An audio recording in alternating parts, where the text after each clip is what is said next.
صرف گزشتہ 18 ماہ میں ہی اسرائیلی خفیہ ایجنسی موساد نے ایران کی ایٹمی تنصیبات اور شخصیات پر 4 انتہائی منظم اور کامیاب حملے کیے، جنہوں نے ایران کو نہ صرف لرزا کے رکھ دیا بلکہ ناقابل تلافی نقصان سے دوچار بھی کیا۔ ڈاکٹر محسن فخری زادہ کا قتل، نتانز جوہری نیوکلیئر پلانٹ پر پہلا اور دوسرا حملہ، کراج سینٹریفیوج فیکٹری پر ڈرون حملہ۔ کسی بھی ملک کے لیے اس کی جوہری تنصیبات سب سے حساس اور اہم مقام ہوتی ہیں، جن کی حفاظت سب سے سخت، منظم اور فول پروف انداز میں کی جاتی ہے۔ ایران کے نتانز نیوکلیئر پلانٹ کی حفاظت کا اندازہ اس بات سے لگا لیں کہ یہ زیر زمین پلانٹ کنکریٹ اور فولاد کی 40 فٹ، جی ہاں، پورے 40 فٹ موٹی دیوار میں گھرا ہے، یعنی اس کے اوپر اگر زمین پر ایٹم بم بھی گرا دیا جائے تو یہ بچ جائے گا۔ اور پھر اس بات کا کسی کو اندازہ بھی نہیں کہ اس میں سینٹریفیوجز کہاں کہاں نصب ہیں۔ ایک اصل پلانٹ کے ساتھ درجن بھر زیر زمین عمارات اور گودام بھی موجود ہیں، اور زمین کے اوپر سے یا سیٹلائٹ کی مدد سے سینٹریفیوجز کا پتہ چلانا تقریباً ناممکن ہے۔ یہاں یہ سوال پیدا ہوتا ہے کہ موساد نے ایران کی سب سے باحفاظت رکھی جانے والی فول پروف سیکیورٹی کی حامل ایٹمی تنصیب کو ایک نہیں بلکہ 2 مرتبہ کیسے نشانہ بنایا؟ یہی جانیں گے ہم آگے اس ویڈیو میں۔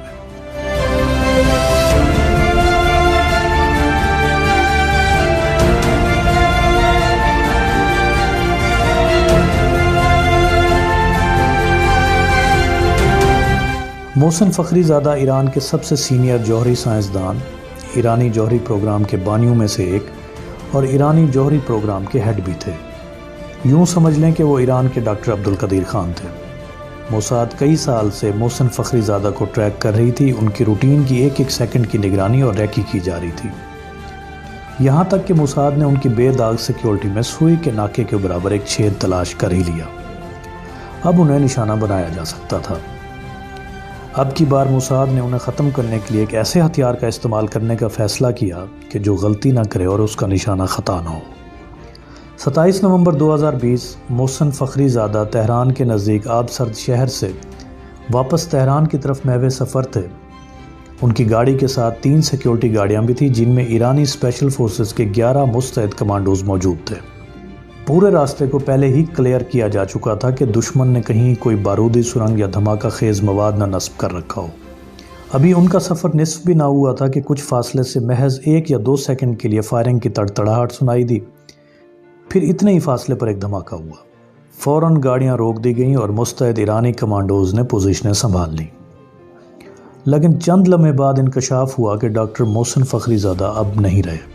یہ کیا ہوا کچھ یوں کہ جس روڈ پر فخری زادہ کا قافلہ سفر کر رہا تھا، اس سے کچھ فاصلے پر ایک سمت ایک نسان ٹرک کھڑا تھا، جس کے اوپر کیمرے سے لیس ایک روبوٹک مشین گن نصب تھی، جسے سیٹلائٹ کی مدد سے کنٹرول کیا جا رہا تھا۔ اسے چھپانے کے لیے اس کے اوپر ترپال یا کپڑا ڈال دیا گیا تھا، جس میں سے صرف کیمرے کے لینس کے لیے ایک چھید تھا۔ جیسے ہی فخری زادہ کی گاڑی ہدف میں آئی، ریموٹ کنٹرول مشین گن نے ایک ہی لمحے میں برسٹ کھول دیا اور گولیاں ٹھیک فخری زادہ کو جا کر لگیں، یہاں تک کہ ان کے ساتھ محض چند انچ کے فاصلے پر بیٹھی ان کی بیوی کو خراش تک نہ آئی۔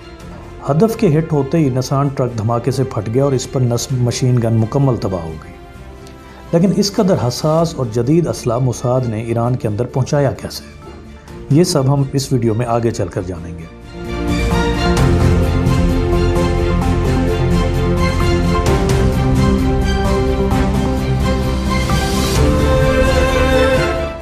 یہ ثانیہ ایرانی حکومت اور سیکیورٹی اداروں کی بدترین ناکامی اور نااہلی کا منہ بولتا ثبوت تھا۔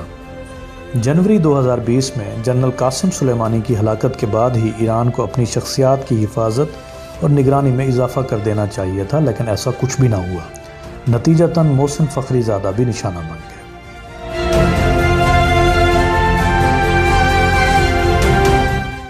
2 جولائی 2020 کو اصفہان میں واقع ایران کے سب سے اہم جوہری مرکز نتانز نیوکلیئر پلانٹ کا گراؤنڈ فلور ایک زوردار دھماکے سے لرز اٹھا۔ دھماکہ اس وقت ہوا جب گراؤنڈ فلور پر سینٹریفیوجز کو اسمبل کیا جا رہا تھا۔ یہ دھماکہ اس قدر بھیانک تھا کہ محض نقصان کا تخمینہ لگانے میں بھی کئی دن لگ گئے۔ لیکن یہ دھماکہ کیسے ہوا؟ ایران دھماکے کے بعد بھی طویل عرصہ تک یہ جان نہ پایا۔ صورتحال کچھ یوں لگ رہی تھی کہ جیسے پلانٹ کی مشینری نے خود کو خود ہی دھماکے سے اڑا دیا ہو۔ ہوا کچھ یوں تھا کہ 2019 کے اوائل میں جب پلانٹ کی رینوویشن کا کام چل رہا تھا تو حکومت نے اس کے لیے اکثریت سامان ایک کمپنی سے خریدا۔ کمپنی بھی اصل تھی، سامان بھی اصلی، اور کمپنی کا عملہ بھی سب کچھ معمول کے مطابق تھا۔ لیکن موساد تب تک اس کمپنی کو کامیابی سے انفلٹریٹ کر چکی تھی اور ایرانی حکومت کو فروخت کیے گئے ساز و سامان، مشینری اور آلہ جات کے اندر دھماکہ خیز مواد موجود تھا، اور یہی مشینری اور دیگر ساز و سامان نتانز کے جوہری پلانٹ میں لگایا گیا۔ لیکن یہ کیسے ممکن ہے کہ اس قدر حساس اور اہم ترین جوہری تنصیب کے لیے خریداری کے وقت ایرانی ماہرین نے کسی ممکنہ تخریب کاری کے خدشات کا خیال نہ رکھا ہو اور خریدتے وقت سامان کی جامع اور باریک بینی سے جانچ پڑتال نہ کی ہو؟ حقیقت یہ ہے کہ انہوں نے یہ سامان بے حد تفصیلی جانچ پرکھ کے بعد ہی خریدا اور نصب کیا تھا، لیکن اس میں موجود دھماکہ خیز مواد کو وہ ڈیٹیکٹ نہ کر پائے۔ وجہ یہ ہے کہ دھماکہ خیز مواد آج کے دور میں صرف بارود ہی نہیں ہوتا، بلکہ سینکڑوں قسم کی مختلف نوعیت کے دھماکہ خیز مواد تیار ہو چکے ہیں، جن کی خصوصیات، پھٹنے کا طریقہ اور تباہی کا پیمانہ بالکل ہی مختلف ہے۔ انہیں مشینی چیکنگ کی مدد سے چیک کرنا بھی اتنا آسان نہیں، کیونکہ وہ مشین میں نصب کسی پلاسٹک کے ٹکڑے کی شکل میں بھی ہو سکتے ہیں یا کسی پرزے کو جوڑنے کے لیے لگائی گئی گلو کی صورت میں بھی۔ ان کے پھٹنے کا طریقہ کار بھی مختلف ہے۔ کوئی مواد مخصوص ٹمپریچر کے کم یا زیادہ ہونے پر پھٹ جاتا ہے، کوئی خاص بلندی پر پہنچ کر پھٹ جاتا ہے، تو کسی مواد کو فاصلہ سے ریموٹ کنٹرول کے ذریعے بلاسٹ کیا جا سکتا ہے۔ اس کی ایک چھوٹی سی مثال آپ کو دیتے ہیں۔ دسمبر 1994 میں القاعدہ کے یوسف رمزی نے فلپائن سے جاپان سفر کر رہے ایک جہاز میں دھماکہ مواد کو کنیکٹ لینس کے سلوشن میں چھپا کر جہاز پر پہنچا دیا، جو دوران پرواز پھٹ گیا۔ یہ تو بات تھی 1994 کی، اب تو ایکسپلوسیوز کے شعبہ میں کہیں زیادہ ترقی ہو چکی ہے۔ ایسے مخفی مواد کو جانچنے کے دو ہی طریقے ہیں۔ تربیت یافتہ کتے اس قسم کے مواد کو سونگھیں، لیکن کتے ایسا مواد نہیں کھوج پائیں گے کہ جسے وہ پہلی مرتبہ سونگھ رہے ہوں اور انہیں پہلے سے اس کی تربیت نہ دی گئی ہو۔ دوسرا طریقہ یہ ہے کہ مشینری اور سامان کے ایک ایک پرزے کے ایک ایک حصے کو کھول کر ایکسپلوسیوز ماہرین سے اس کے ایک ایک انچ کا مینولی معائنہ کرایا جائے، جس میں کئی ماہ بھی لگ سکتے ہیں۔ چنانچہ 2 جولائی 2020 کو جب نتانز جوہری مرکز کے گراؤنڈ فلور پر سینٹریفیوج اسمبل کی جا رہی تھیں، تو پہلے سے نصب اس دھماکہ خیز مواد کو ریموٹ کنٹرول لہروں کے ذریعے بلاسٹ کر دیا گیا اور ایرانی حکومت، سیکیورٹی ادارے راکھ چھانتے رہ گئے۔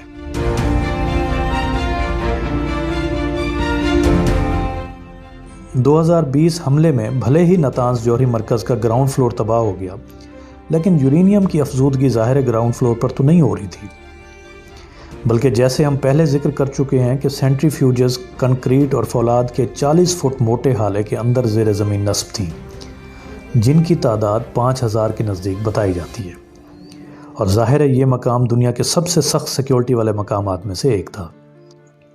اسے ٹارگٹ کرنے کے لیے موساد گزشتہ کئی سال سے ایسے جونیئر ایرانی جوہری ماہرین کی ریکی کر رہی تھی کہ جو اس مرکز میں کام کر رہے تھے۔ ظاہر ہے کوئی بھی ملک اپنی جوہری تنصیبات کے ساتھ ساتھ اس میں کام کرنے والے ایک ایک شخص پر بھی ہمہ وقت کڑی نگرانی رکھتا ہے، لیکن یہاں بھی ایرانی انٹیلیجنس کی ناکامی اور نااہلی رنگ دکھا گئی، اور موساد کے آپریٹیوز خود کو اسرائیلی ایجنٹ نہیں بلکہ ایرانی کالعدم اپوزیشن جماعت پیپلز مجاہدین آف ایران PMOI کے ممبر بتاتے ہوئے ایسے 10 ماہرین کو لالچ، خوف یا کسی بھی طرح برین واش کر کے اپنے لیے کام کرنے کے لیے تیار کرنے میں کامیاب ہو گئے۔ اب سوال تھا کہ اس قدر سخت سیکیورٹی میں دھماکہ خیز مواد کو سینٹریفیوجز تک کیسے پہنچایا جائے۔ اس سلسلے میں کوئی واضح معلومات تو نہیں کہ دھماکہ خیز مواد کو مرکز کے اندر کیسے پہنچایا گیا، لیکن جیوش کرونیکل میں مبہم سا اس کا ذکر ملتا ہے کہ مبینہ دھماکہ خیز مواد کو پلانٹ کو خوراک، پانی سپلائی کرنے والی گاڑیوں کے ذریعے پلانٹ تک پہنچایا گیا، جہاں ان ماہرین نے اسے کینٹین سے کلیکٹ کیا۔ یہاں مزید آپ کو بتاتے چلیں کہ دھماکہ خیز مواد سے مراد بم یا ڈیٹونیٹر سے لیس کوئی ڈیوائس نہیں، بلکہ وہ کسی بھی صورت میں ہو سکتا ہے۔ ممکن ہے سپلائی ٹرک میں موجود دودھ کی 500 بوتلوں میں سے 10-12 بوتلوں میں دودھ ہی کے رنگ کا مواد موجود ہو، ان بوتلوں پر کوئی نقطہ یا نشان لگا کر نشاندہی کی گئی ہو کہ ہاں یہی ہیں وہ بوتلیں۔ آپ کو ایک چھوٹی سی مثال دیتے ہیں۔ 12 اگست 1993 کو القاعدہ کا ایک ایجنٹ رچرڈ ریڈ المعروف شو بمبر پیرس سے میامی جانے والی ایک امریکی پرواز میں داخل ہوا اور اس کا مقصد اس پرواز کو بم سے اڑا دینا تھا۔ اور وہ بم کیا تھا؟ بم تھے اس کے جوتے۔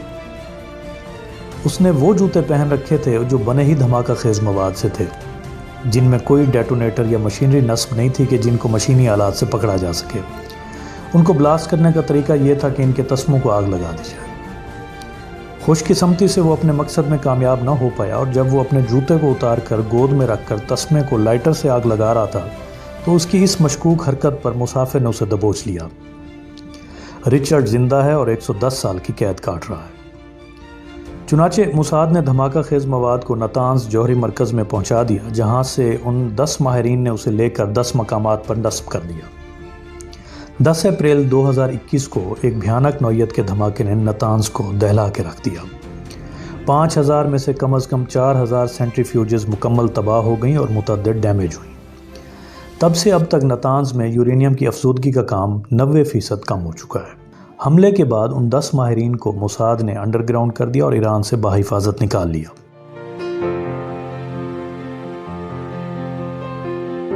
کراج تہران کے نزدیک ایک شہر ہے۔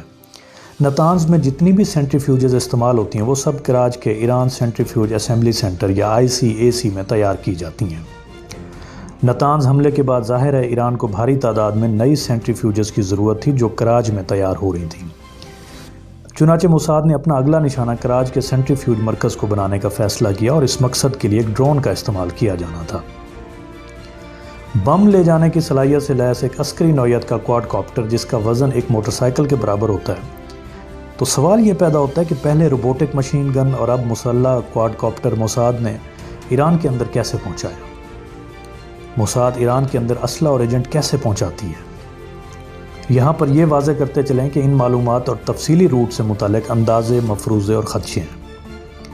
ایران کے اندر اسلحہ اور ایجنٹس پہنچانے کا روٹ کچھ یوں ہے: عراق، عراقی کردستان، ایرانی کردستان اور اندرون ایران۔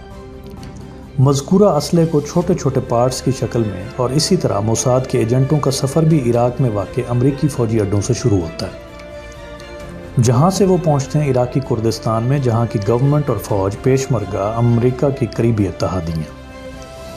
چنانچہ انہیں عراق ایران سرحد تک پہنچنے میں کسی خاص قسم کی دشواری کا سامنا نہیں ہوتا۔ ایران عراق بارڈر ایک انتہا درجے کا دشوار گزار پہاڑی اور جنگلی علاقہ ہے، جس کے بہت سے اہم علاقوں پر ایرانی حکومت یا فوج کا کوئی کنٹرول نہیں، بلکہ وہاں ایرانی کردستان کی عسکری اور سیاسی جماعت democratic party of Iranian Kurdistan PDKI کا کنٹرول ہے، جو کہ امریکہ اور اسرائیل کے اتحادی ہیں۔ PDKI کے آپریٹرز یہاں سے موساد کے ایجنٹوں اور سامان کو بحفاظت خفیہ پہاڑی راستوں اور دروں سے گزار کر ایرانی مقبوضہ کردستان میں پہنچا دیتے ہیں۔ ایران عراق بارڈر کس ناقابل یقین حد تک پیچیدہ اور دشوار گزار ہے، یہ آپ الجزیرہ نیوز کی ڈاکومنٹری ریٹرنز ٹو آرمز ہداکا الجزیرہ ورلڈ دیکھ کر اندازہ لگا سکتے ہیں۔ اب یہاں سے سامان کو اندرون ایران پہنچانے کا طریقہ یہ ہے کہ مختلف پرزوں کو مختلف گاڑیوں میں انجن یا کہیں بھی نصب کر کے ایران میں پہنچا دیا جاتا ہے۔ یہاں ایران کی ایک اور اپوزیشن جماعت MEK یعنی مجاہدین خلق کے مختلف آپریٹیوز مختلف جگہوں سے وہ پرزے کلیکٹ کر لیتے ہیں اور پھر انہیں اپنے پاس سنبھال کر سگنل کا انتظار کرتے ہیں۔ کچھ دن یا کچھ ہفتے کے بعد جب اوکے کا سگنل مل جاتا ہے تو ان پرزوں کو باری باری اس شہر یا علاقے میں پہنچا دیا جاتا ہے جہاں اس اسلحے کو اسمبل اور استعمال کیا جانا ہوتا ہے۔ اس شہر میں جا کر وہ سامان یا پرزہ جات PMOI کے دیگر آپریٹیوز کے حوالے کیے جاتے ہیں جو کہ سینئر تجربہ کار اور عرصہ دراز سے موساد کے لیے کام کر رہے ہوں۔ باری باری سب کچھ اس خاص مقام تک پہنچا دیا جاتا ہے جہاں اس کو اسمبل کیا جانا ہوتا ہے۔ اسی طرح وہ ڈرون، بم یا جیسے ہم نے بتایا کہ وہ روبوٹک مشین گن کچھ بھی، اس کو اسمبل کر لیا جاتا ہے اور پھر کارروائی کے بعد یا تو اسے تباہ کر دیا جاتا ہے جیسے گن کو تباہ کر دیا گیا، یا پھر دوبارہ سے کھول کر الگ کر دیا جاتا ہے اگلی کارروائی میں استعمال کے لیے، جیسا کہ کراچ میں ہوا۔ چنانچہ 23 جون کو موساد نے اس ڈرون کو اسمبل کر کے کراچ میں ہدف سے کئی میل کے فاصلے سے اڑایا اور رات کے وقت کراچ کا سینٹریفیوج سینٹر دھماکوں سے لرز اٹھا۔ اس کامیاب کارروائی نے ایران کو مزید کئی مہینوں کے لیے جوہری میدان میں پیچھے دھکیل دیا اور یہ کارروائیاں تسلسل کے ساتھ جاری ہیں۔ ابھی چند روز قبل 4 دسمبر کو نتانز کے قریب ایک اور زوردار دھماکہ ہوا ہے جس کی تفصیلات ابھی تک منظر عام پر نہیں آ سکیں۔